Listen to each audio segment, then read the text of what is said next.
Peace on the dais of the dais.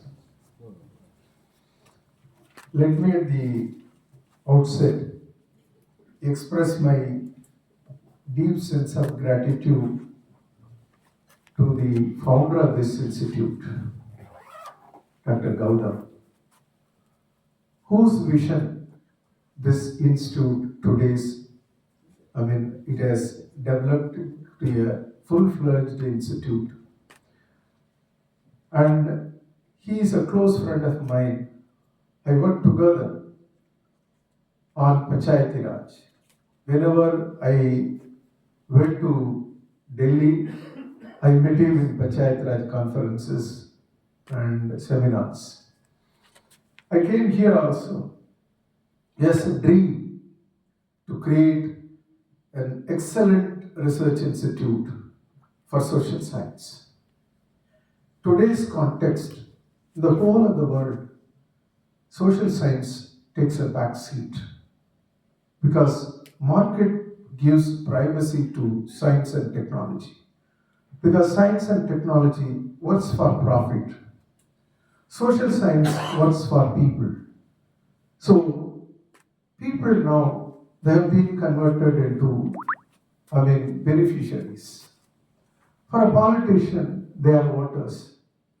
For a government servants, they are petitioners. Beyond that, there is no recognition for people as citizens. But our constitution emphasizes the whole of governance, the whole of the state gets power only from the people. People are sovereign. But we, social science teachers, always tell that state is sovereign. Never we tell the people that you are sovereign. So jolly well. For the market it works. That is why, social science takes a back seat. In this context, running a social science institution with professionalism is more important. There are institutions, social science institutions, I have seen in this country, and they exist for their own survival. But this institute, I consider that it has got a value because it is being done professionally and it is working on the vision of the founder. So I first congratulate Sisodia's team for their excellent work on it. Whenever he organizes a program, it is not a program, it is for a purpose.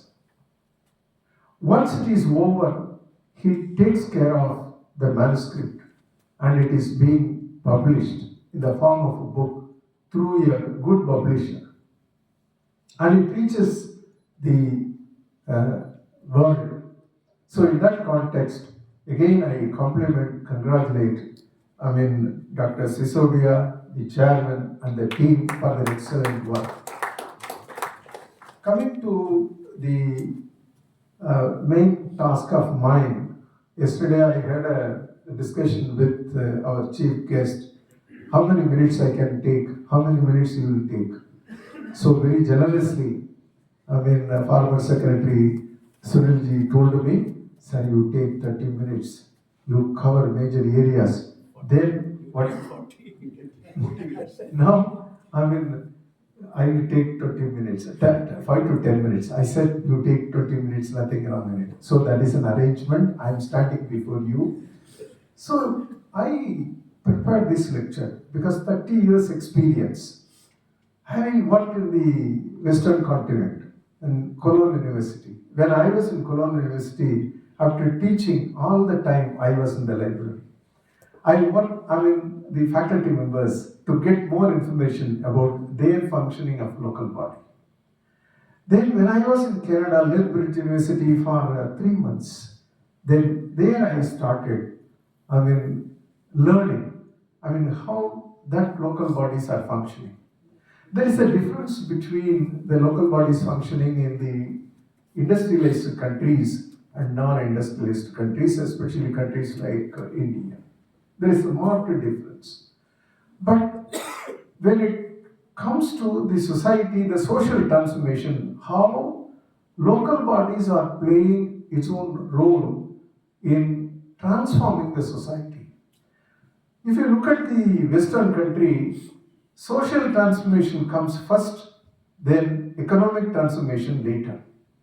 But in India, it is only the political transformation. We got independence in 1947. Till date, we are struggling to establish democracy. But that democracy has to transform the society. So in that context, local body has got a very crucial role. But all of a sudden, several centuries, we were actually under the control of the colonial yoke. But all of a sudden, we got independence. But have we changed our attitude? Have we changed our behavior? Have we changed our institutional functioning to suit the requirements of modern democracy? It is not. Right? You go back to your original history. I mean, as Ambedkar mentioned that there was a finest democracy functioning in this land through Buddhist Sangha. The best example. It cannot be matched with any other democracy in the world, he himself stated. That is why I had deep faith in the democracy. I mean, that's Sangha neither. So in that context, what do we do? So I'm not going to give you the explanation of the theoretical nuances of local governance. I skipped it. Then the perspective of the leaders, even if you take Mahatma Gandhi, Sri Aurobindo, or Gurudev, Rabindranath Tagore, or J.C. Kumarappa, or Jayaprakash Narayan, Vinobaji, everybody, Deendayal Upadhyaya, everybody has their own perception of democracy, their own perspective of local institutions. I'm not going to touch upon all those things. Where from this 73rd started? With what objective that exercise started? How it is being implemented? What impact it has created? What is to be done as an academic? What we can do? From that perspective, I look at it. The question started when Rajiv Gandhi became the Prime Minister of India. He posited a few fundamental questions. 34 years of our democratic governance, we have governance, administration, schemes, development programs, all those things. Through this, we have to ask a question. Have we provided all basic minimum facilities to all the households to lead a decent, dignified human life? For this question, there was no answer. Then he asked, to what extent we have democratized our society and the community? No answer. So he started that exploration, investigation. That investigation, he met panchayat presidents, then he met experts, then he met the IAS officials, then he met district munshis. So wherever he went, he posited questions, get answer, then documented everything. But I collected all the speeches, including his speech in the parliament.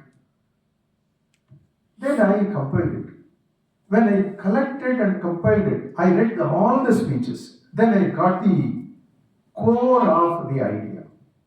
So normally when we say that this is Rajiv Gandhi idea, this is not a Rajiv Gandhi idea. The idea came only from IAS officials. They made a statement that down below the district, everywhere you find only the officials, not the representatives of the people, closer to people, working with the people. Closer to the people, working with the people. MLA is not working with the people. That we have to understand. MP is not working with the people. There are representatives got elected, but they are not working with. For that we need representatives.